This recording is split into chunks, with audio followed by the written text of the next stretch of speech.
Many Chinese cities are facing a housing slump. Shanghai saw some growth during the Chinese New Year, and some hope that the recent interest rate cuts will turn things around for the housing market. Hu Xiaochen reports. March is often a good trading month for homes in Shanghai, and new lower lending rates could help ensure that. On February the 28th, the People's Bank of China cut the benchmark deposit and loan interest rates by 25 basis points. A one-year lending rate of 5.35% is encouraging some potential home buyers. It's making me think more about buying a home. I'll probably spend more time looking for one.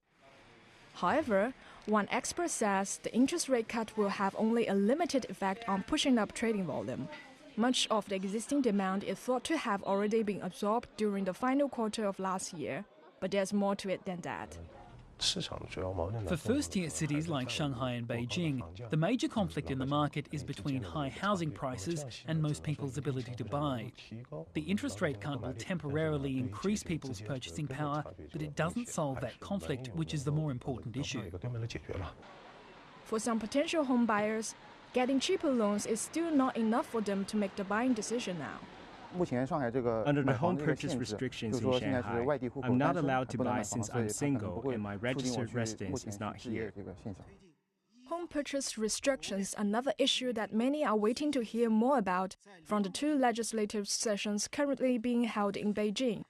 Lin says it is unlikely that cities like Beijing and Shanghai would completely lift the restrictions, but he expects governments to continue gradually easing them.